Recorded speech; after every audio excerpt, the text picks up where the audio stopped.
Hello guys, this is Novi rider. Welcome back to my channel. जैसा कि आप लोगों ने मेरी पुरानी वीडियोस देखा होगा कि मैंने अभी रिसेंटली जो है एक सोलो ट्रिप की है, मतलब सोलो राइड की है, सोलो ट्रिप नहीं है, सोलो राइड है। और काफ़ी लंबी राइड थी वो, मतलब काफ़ी ज़्यादा लंबा ट्रिप था, रोड ट्रिप था वो। तो मैंने सोचा कि इस वीडियो में आपको एक आइटनरी दे दिया जाए कि आप इन केस कभी कहीं कोई प्लान कर रहे हैं या आप जागेश्वर जाने का ही प्लान कर रहे हैं, जैसा मैंने प्लान किया था, जैसे मैं ट्रिप करके आया, तो आपको क्या बजट लेके चलना है, क्या क्या चीज़ें लेके चलनी है, क्या करना है, क्या नहीं करना है, क्या क्या प्रिकॉशंस लेके चलनी है, आपको सब कुछ आपको इसमें एक आइडिया लग जाएगा कि आपको कैसे प्रिपेयर होकर चलना है। सब कुछ, हर चीज़, क्या खर्चा आएगा, सब कुछ मैं इसमें आपको वन बाय वन बताता चलूँगा और क्या क्या रूट लेना है। तो जैसा कि आपको पता है कि मैं दिल्ली में रहता हूँ करंटली, तो मैं दिल्ली से जागेश्वर का हमारा प्लान था। मैं दिल्ली से आ रहा था, मेरे 2 दोस्त और आ रहे थे, वो आ रहे थे लखनऊ से। यहाँ से 280 किलोमीटर है हल्द्वानी। हमारा जो बात हुई थी, हमारी बातचीत में हमने जो डिसाइड किया था कि हल्द्वानी में हम एक स्टे करेंगे, वहाँ से फिर हम एक साथ ट्रिप अपना आगे बढ़ाएंगे। तो और लखनऊ से 400 किलोमीटर है, यहाँ दिल्ली से 280 किलोमीटर है, तो इसलिए मैं 4 बजे के आसपास निकला, वो 2 बजे के आसपास निकले। लेकिन मेरे साथ एक, क्या बोले कि मतलब भगवान को जो मंजूर होता है वही करता है। तो मुझे यहाँ से निकलते निकलते 7 बज गए। आप विश्वास नहीं मानोगे, मतलब 3 घंटे मुझे एक्स्ट्रा लग गए। क्योंकि दिल्ली से गाजियाबाद में इतना ट्रैफिक था कि निकलते निकलते 3 घंटे लग गए मुझे।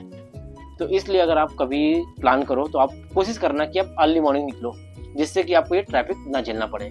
दूसरी चीज़, गाजियाबाद से मेरठ के लिए एक्सप्रेसवे भी जाता है, पैरेलल है, मतलब दोनों साथ में चलते हैं, मुरादाबाद का हाईवे और एक्सप्रेसवे दोनों। तो आप ये चीज़ देख के चलना कि आप एक्सप्रेसवे पे ना चढ़ें, क्योंकि अगर आप एक्सप्रेसवे पे एक बार चढ़ गए तो आप उतर नहीं पाओगे। ऊपर से उस पर बाइक भी अलाउ नहीं है, आपका चलान अलग होगा, तो 20,000 रुपये का चलान है उस पर। तो इसलिए आपको ये ध्यान रखना कि आपको किससे जाना है, नॉर्मल हाईवे से, वो लेफ्ट साइड से जाएगा, और बीच की जो लेन है वो एक्सप्रेसवे है। और आप जो है एक ऑफलाइन मैप डाउनलोड कर लेना, गूगल मैप पे ईजिली डाउनलोड हो जाता है। आपको सिर्फ टैप करके रखना है, एक एरिया सेलेक्ट कर लेना है कि आपको किस किस एरिया का आपको ऑफलाइन मैप रखना है, तो वो आप डाउनलोड कर लोगे। तो इनकेस अगर कहीं पर आपका नेटवर्क नहीं आ रहा है तो आपको वो हेल्प करेगा रूट सेलेक्ट करने के लिए। तो पहली चीज़ क्या करनी है, आपको एक्सप्रेसवे पे नहीं चढ़ना है, ध्यान रखना है। दूसरी चीज़, आपको अर्ली मॉर्निंग निकलना है, जिससे आप ट्रैफिक पे ना फंसे। तीसरी चीज़, आपको गूगल मैप पे ऑफलाइन मैप डाउनलोड कर लेना है। जहाँ भी आप जा रहे हैं, दिल्ली से जागेश्वर जा रहे हैं तो दिल्ली से जागेश्वर का पूरा मैप डाउनलोड करके रखना है आपको। फिर मेरा क्या रूट था, मैं गाजियाबाद से निकला, मुरादाबाद पहुंचा। मुरादाबाद में पहुंचते पहुंचते मुझे अप्रॉक्स 1 से 1.5 घंटे लग गए। वहाँ पर फिर मैंने एक पॉज लिया, चाय पी, थोड़ा रेस्ट किया, थोड़ा रिलैक्स किया, दोस्त से बात किया कि वो कहाँ तक पहुँचे। फिर जो है हम आपस में कोऑर्डिनेट करते हुए चलते रहे कि जिससे कि हम साथ में एक टाइम पे पहुँचे। फिर वहाँ से जब मैं निकला, फिर वहाँ से रामपुर पहुँचे। वहाँ से रामपुर अप्रॉक्स मुरादाबाद से 20 से 30 किलोमीटर, ज़्यादा नहीं है। रामपुर से रास्ता आपका कटता है रुद्रपुर के लिए, आपको वो रास्ता लेना है, नहीं तो फिर आप बरेली पहुँच जाओगे। फिर बरेली से फिर आपको हल्द्वानी आना पड़ेगा, तो वो बहुत ही लंबा रास्ता हो जाएगा। रामपुर से रुद्रपुर वाला हाईवे लेना है आपको, आप रुद्रपुर पहुँचोगे, फिर रुद्रपुर से आपको हल्द्वानी आना है। रुद्रपुर से हल्द्वानी के बीच का जो रास्ता है वो जंगल का रास्ता है, अप्रॉक्स 30 से 40 किलोमीटर का रास्ता है, लेकिन बहुत ही अच्छा रास्ता है, बहुत ही प्यारा रास्ता। अगर आप दिन में जाओगे ना, आपको मज़ा आ जाएगा, क्योंकि पूरा जंगली एरिया है। वहाँ पे आपको हो सकता है टाइगर, लॉयन या कोई एलिफेंट कुछ देखने को भी मिल सकता है। ठीक है, मैं तो रात में गया था तो मुझे पता नहीं था, और मुझे तो बस रास्ता क्रॉस करना था, तो मैं वो उस चीज़ का फ़ायदा, मतलब मज़ा नहीं ले पाया। फिर वहाँ पे हम जब पहुँचे, हमने कोई होटल बुक नहीं किया था। वहाँ पे पहुँचे, सबसे पहले हमने डिनर किया। हमें पहुँचते पहुँचते अप्रॉक्स मतलब 11 बज चुके थे, 10:30 11 के आसपास हम पहुँचे थे। पहुँचते सबसे पहले हमने डिनर किया, डिनर करके फिर हमने होटल्स ढूंढे, तो होटल में हमने चेक इन किया। मैं आपको अभी बता देता हूँ कि हमारा क्या वहाँ पे खर्चा आया। हल्द्वानी में जो हमारा डिनर था, 3 लोग का डिनर 357 रुपीज़ का था, जिसमें हमने 2-2 3-3 रोटी खाई होगी, चावल खाया था, दाल ऑर्डर किया था, पनीर ऑर्डर किया था। हाँ, लेकिन इसमें एक चीज़ ऐड ऑन था कि जो मेरा दोस्त था वो ऑलरेडी जो है पूड़ी और सब्जी लेके आया था घर से। ठीक है, उसकी मम्मी ने बना के भेजा था, काफ़ी ज़्यादा बना के भेजा था, तो वो भी इंक्लूडेड था, तो इसलिए थोड़ा सा कम है। आप अगर मानोगे तो मतलब सिंगल पर्सन का आप लेके चलो तो 200-250 रुपये में आपका डिनर हो जाएगा। और जो हमारा होटल पड़ा था वो 1250 का पड़ा था। मैं एक्चुअल बता रहा हूँ आपको, आप विश्वास ना माने तो यहाँ पर है, देखिए थर्ड और थर्ड पॉइंट पे होगा होटल 1250 का। ठीक है, ये हमने लिस्ट पे नोट कर रखा था। तो 1500 उसने बोले थे, 250 हमने कम करा लिए थे, तो 1250 बस एक नाइट का, मतलब 6 से 7 घंटे। फिर सवेरे हम जो है वहाँ से तैयार होकर निकले, करीब 8 से 9 बज गए थे हमें निकलना हमें 6 बजे था, लेकिन काफ़ी थके हुए थे, तो इसलिए जो है हम निकले 9 बजे के आसपास। वहाँ से निकल के फिर हमने ब्रेकफास्ट किया। ब्रेकफास्ट जो हमें पड़ा था वो पड़ा था 210 का। ठीक है, जिसमें हमने जो है सबके लिए पराठे और चाय। फिर उसके बाद जो है हम निकल गए वहाँ से। हमने नैनीताल को स्किप कर दिया था, क्योंकि नैनीताल में काफ़ी ज़्यादा भीड़ थी और वहाँ पे ज़्यादा कुछ है भी नहीं, क्योंकि काफ़ी ज़्यादा ओवररेटेड हो चुका है इस टाइम पे, और वहाँ से फिर कोई रास्ता नहीं होता, फिर आपको काफ़ी घूम के आना पड़ता है। तो इसलिए जो है नैनीताल हमने स्किप कर दिया। हम गए भीमताल में हमने रुके नहीं, भीमताल का रास्ता लिया। भीमताल से फिर हम गए कैंची धाम में 2 घंटे लगे हमें ट्रैफिक में, क्योंकि वहाँ पे बहुत ही ज़्यादा रश होने लगा है, लोग बहुत ज़्यादा पहुँचने लगे हैं और होटल्स भी काफ़ी बन गए हैं।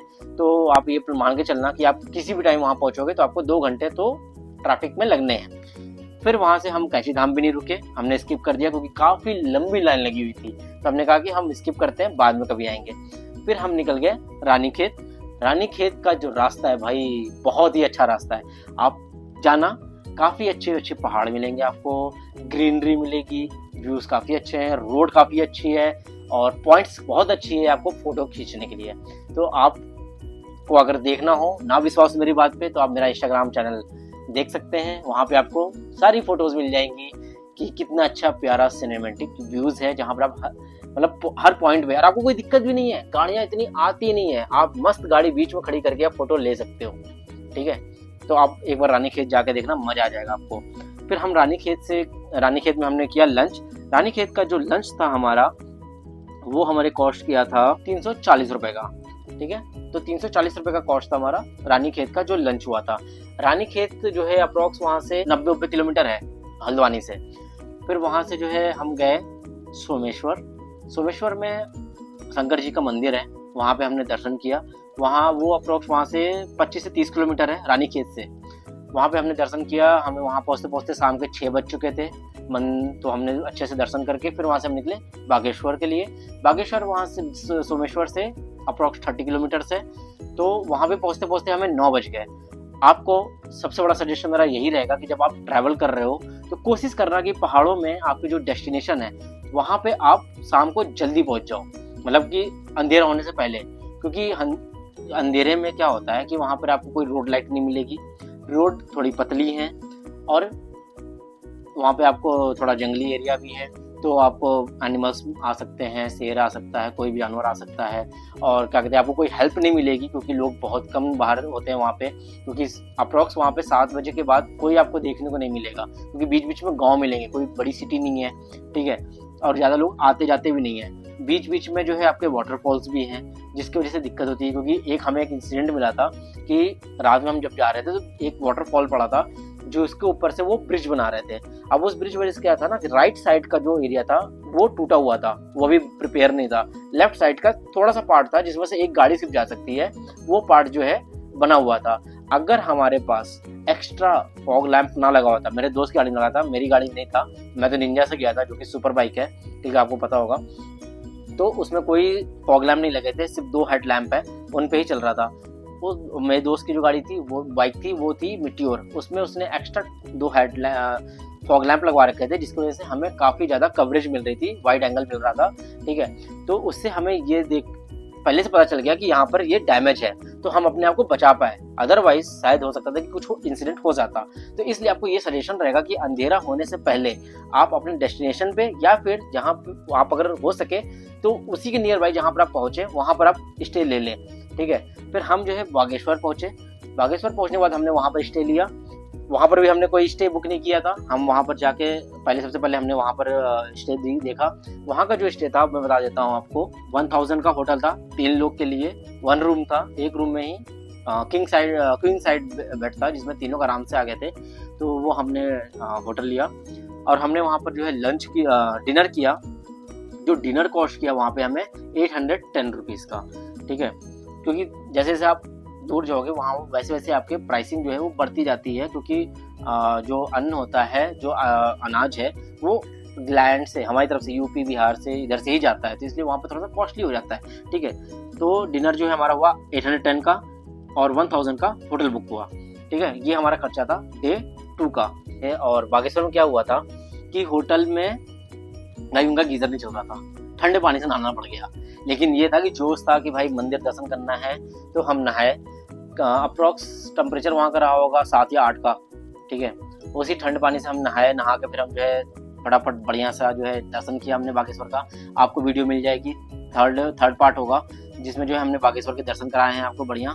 फिर आपको बागेश्वर के दर्शन करना, आपको मज़ा आ जाएगा। और वहाँ पर जो है काफ़ी ज़्यादा आपको सुकून मिलेगा, क्योंकि वहाँ पर कोई पब्लिक नहीं आता, कोई पब्लिक रश नहीं है, बहुत ही खाली एरिया है वो। ठीक है, वहाँ पे हमने फटाफट दर्शन करके फिर हम वहाँ से निकले जागेश्वर के लिए। अब जागेश्वर का क्या है कि हमारा फिक्स था कि हम जागेश्वर जाएंगे, लेकिन बीच में कुछ और भी पॉइंट्स हैं जिनके बारे में हमें पता चला, तो हमने कहा कि भाई अब इसको भी कवर अप करते हुए चलते हैं। तो वो ये था कि बागेश्वर से के और अल्मोड़ा, हमें पहले आना होता है अल्मोड़ा। अल्मोड़ा जो है वो एक बीच का सबसे बड़ी सिटी है, जहाँ से मल्टीपल सिटीज़ या मल्टीपल रूट जो है निकलते हैं। तो हमको जाना था पहले अल्मोड़ा। तो बागेश्वर और अल्मोड़ा के बीच में एक मंदिर पड़ता है कसार देवी। कसार देवी एक शक्तिपीठ है। बागेश्वर से कसार देवी का जो रास्ता है उसमें 30 किलोमीटर का पैच जो है वो पूरा ऑफ रोड है। ठीक है, निंजा से मैंने ऑफ रोडिंग की थी, आप कैसे नहीं कर सकते, मतलब कि एक सुपर बाइक जिससे मैंने ऑफ रोडिंग की। शायद मैं इंडिया का पहला पर्सन होगा जो निंजा 300 से ऑफ रोडिंग कर रहा था, वो भी इतनी लंबी 30 किलोमीटर की। उसमें काफ़ी ज़्यादा मतलब कि कहीं कहीं पे कीचड़ उचड़ था, तो जिसमें बाइक काफ़ी स्किड कर रही थी, तो उसका मुझे एक एक्सपीरियंस मिला। आप भी देखोगे वीडियो तो आपको भी एक एक्सपीरियंस मिलेगा कि आपको कैसे चलाना है। ठीक है, तो काफ़ी फन था, काफ़ी मज़ा आया। आप अगर ऐसी जगह पर जाओगे तो ऑब्वियसली कुछ ना कुछ सीखने को मिलता है। ठीक है, तो वहाँ से जब हम निकले फिर हम आए कसार देवी। कसार देवी में हमने अच्छे से दर्शन किया। एक कसार देवी में हमने सिर्फ मोमोज खाए थे, थोड़ा सा एक लंच किया था, जो मैं बता देता हूँ आपको। मैगी और मोमोज और पानी की बोतल ली थी, जो 170 रुपये की जो है मैगी प्लस टी, और मोमोज 100 रुपीज़ के प्लस 20 रुपये की बोतल। तो मतलब 80 रुपये का मोमोज और 20 रुपये की बोतल, तो ये था मतलब 270 रुपीज़ हमने कसार देवी में खर्च किए हमने। फिर वहाँ से फिर हम निकले, वहाँ से निकल के हम आए अल्मोड़ा। अल्मोड़ा के पास जैसे ही हम जागेश्वर की तरफ बढ़ते हो तो बीच में एक चितई गोलू नाम के जो एक मंदिर पड़ता है, जो काफ़ी ज़्यादा प्रसिद्ध है। ठीक है, जिनको बोला जाता है न्याय का देवता। अगर आपकी कोई भी मन्नत, कोई भी ऐसी चीज़ जो आप चाहते हो कि वो पूरी हो, या कुछ ऐसी चीज़ें जो नहीं हो पा रही बार बार, तो आप वहाँ पे जाके अपनी मन्नत मांग सकते हो। वहाँ का जो रिवाज है वो यही है कि आपको एक चिट्ठी लिखनी होती है चितई गोलू देवता को कि आपकी क्या है, क्या मन्नत है जो पूरी नहीं हो रही है और आप चाहते हो कि वो पूरी हो। आपको चिट्ठी अपनी मतलब अर्जी लगानी होती है, एक तरह से अर्जी लगाना। आपको मैंने वीडियो में डाला हुआ है, आप देखोगे कितनी सारी चिट्ठियाँ और घंटियाँ बनी हुई है। जब आपकी वो मुराद पूरी हो जाती है तो आपको घंटी बांधनी होती है। तो वो एक रास्ते में पड़ता है, तो उसके भी हमने दर्शन किए थे।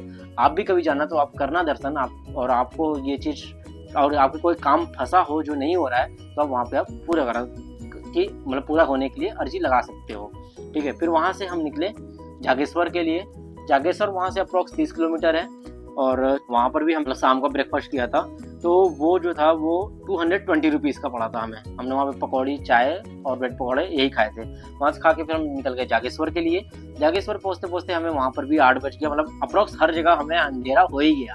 ठीक है, वहाँ से अप्रॉक्स 30 किलोमीटर था। हमने 30 किलोमीटर कवर करते करते करीब 2 से ढाई घंटे मान लो आप। ठीक है, तो 8 बजे के आसपास हम वहाँ पहुँचे। मंदिर बंद हो चुका था, हमने वहाँ पर होटल लिया। वहाँ पर भी जो हमें होटल पड़ा था वो पड़ा था 1000 रुपीज़ का। ठीक है, मंदिर के जस्ट सामने हमारा होटल था, और तो वहाँ पर फिर हमने स्टे किया बढ़िया। फिर उसके बाद जो है वहाँ का गीज़र काम कर रहा था। अगले दिन उठे, नहाया और सब कुछ मतलब फ्रेशन अप होके फिर हम गए मंदिर। वहाँ पर भाई स्नोफॉल हो रखी थी। ठीक है, जागेश्वर काफ़ी ज़्यादा हाइट पे है। अगर आपको स्नोफॉल देखनी है तो आप देख सकते हो वहाँ पर इजीली। उत्तराखंड में जागेश्वर के बाद आप ऊपर जैसे जैसे चढ़ोगे आपको स्नोफॉल मिल जाएगी इजीली। तो वहाँ पे काफ़ी ज़्यादा ठंड होती है, तो इसलिए आप वहाँ पर प्रिपेयर होके जाना कि आपके पास ठंड के कपड़े हों। अगर आप गर्मी में जा रहे हो तो चल जाएगा एक जैकेट में, लेकिन अगर आप ठंड में विजिट कर रहे हो जनवरी, फरवरी या दिसंबर में, तो आप अच्छे कपड़े लेके जाना। ठीक है, वहाँ पे और जो जागेश्वर है वो एक ज्योतिर्लिंग भी है, तो वहाँ पे जाना आपको बहुत ही अच्छा लगेगा। फिर वहाँ से 6 किलोमीटर और आगे आप जाओगे तो वहाँ पर एक है ब्रिज जागेश्वर। ठीक है, ब्रिज जागेश्वर जो है वो थोड़ी सी और हाइट पे है। वो आप जैसा नाम में लिखा हुआ है वृत्त, मतलब पुराना जागेश्वर, मतलब पुराना मंदिर है, वो प्राचीन मंदिर है। और जो ये जागेश्वर है, नॉर्मल जागेश्वर ज्योतिर्लिंग वाला, वो थोड़ा सा नया मंदिर है, ठीक है। और जो वृत्त जागेश्वर और वृत्त जागेश्वर के बीच का जो 2 रास्ते हैं, एक रास्ता है जो थोड़ा सा लेंदी है, वो 14-15 किलोमीटर का पड़ेगा आपको, और एक रास्ता जो है वो 6 किलोमीटर का। लेकिन जो 6 किलोमीटर वाला रास्ता है वो full to full off roading वाला रास्ता है। आप देखना, आपको सेकंड लास्ट वीडियो में वो भी मिल जाएगा। मतलब कि आप सोच रहे हो, निंजा से ऑफ रोडिंग पे ऑफ रोडिंग हो रही थी, ठीक है। ये भी 6 किलोमीटर का एक्सट्रीम वाला ऑफ रोडिंग है इसमें, क्योंकि इसमें हमें स्नोफॉल भी मिली थी, ब्लैक आइस भी मिली थी। अब मतलब विश्वास नहीं कर सकते, मतलब ब्लैक आइस मिली थी हमें वहाँ पे, ठीक है, जिसमें बाइक स्किट प्रॉपरली स्किट मार रही थी, ठीक है, जो कि एक नया एक्सपीरियंस मुझे ही मिला था। मैंने आज तक कभी आइस पे कोई बाइक नहीं चलाई है, क्योंकि मैं कभी कहीं नहीं गया बाइक लेके, ठीक है। तो वहाँ पर वृत्त जागेश्वर से हमारा ट्रिप एक तरह से ख़त्म होता है। वहाँ से अब हमें आना है वापस, हम वहाँ से आते हैं वापस। बीच में जो है 1-2 स्टॉप लेते हैं टी के लिए और फ्यूलिंग के लिए। फिर वहाँ से हम आते हैं अल्मोड़ा से फिर जो है कैची धाम पे हमने दर्शन किए। कैची धाम पे हो गई थी बारिश, तो वहाँ पर हमें फिर जो है वेट करना पड़ गया था काफ़ी ज़्यादा, कम से कम 1 से 2 घंटे हमें एक्स्ट्रा लग गए थे, बारिश की वजह से रुकना पड़ा। वहाँ बज गया हमें 7 से 8 अप्रॉक्स। फिर जैसे ही बारिश कम हुई हम आ गए हल्द्वानी से फिर सीधा मैं दिल्ली आ गया और मेरे दोस्त चले गए लखनऊ के लिए। और मैं उस दिन जो है रात के 12 बजे जो है यहाँ पर दिल्ली पहुंचा था। भगवान को थैंक यू है कि भाई मुझे सेफली जो है मुझे वापस दिल्ली पहुंचा दिया था, क्योंकि बहुत ही एक्सट्रीम था। सबने मुझे फिर डांट भी लगाई काफ़ी कि इतना क्या करने की जरूरत थी, कि मतलब हाँ, मतलब आप चले आ रहे हो, एक स्टे में हल्द्वानी में रुक सकता था, लेकिन जो कि मैंने नहीं किया था, क्योंकि नेक्स्ट डे ऑफिस ज्वाइन करना था। फिर भी मेरा ये सजेशन रहेगा कि आप ऐसा रिस्क ना उठाएं। अगर आपके पास टाइम हो, एक बफर टाइम लेके चलना, 1 से 2 दिन एक्स्ट्रा, क्योंकि ट्रिप पे सडन क्या होगा आपको कुछ नहीं पता, कब कहाँ पे कौन सा मौसम बनेगा, क्या मौसम खराब होगा, आपके बाइक के साथ क्या होगा, कुछ भी हो सकता है। तो इसलिए 1 से 2 दिन का बफर लेके चलना। और आपको अब मैं फुल एंड फाइनल पूरा ट्रिप का बता देता हूँ, फ्यूलिंग का इंक्लूडिंग। मेरी निंजा 300 है, उसका जो ऑन एन एवरेज जो आता है, मतलब सिटी राइड में 20 का एवरेज है, हाईवे 25 से 26 ऐसा मान के चलो आप।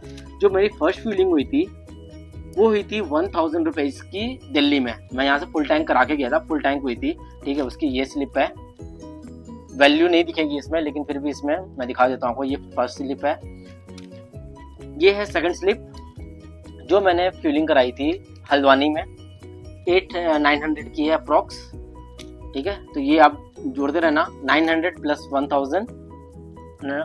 फिर इसके बाद ये दोनों सेम पर्ची है।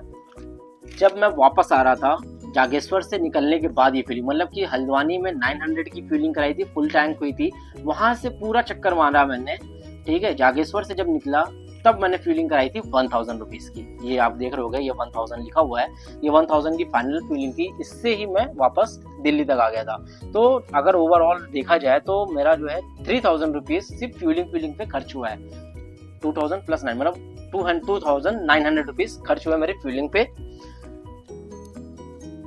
उसके बाद होटल्स पे जो है, जो फर्स्ट डे का होटल था हमारा वो 1250 रुपीज़ का, सेकंड डे का जो होटल था वो था 1000 रुपीज़ का, थर्ड डे का जो होटल था वो भी था 1000 रुपीज़ का। तो मतलब कि 3250 रुपीज़ 3 पर्सन के 3 दिन का होटल था हमारा, ठीक है।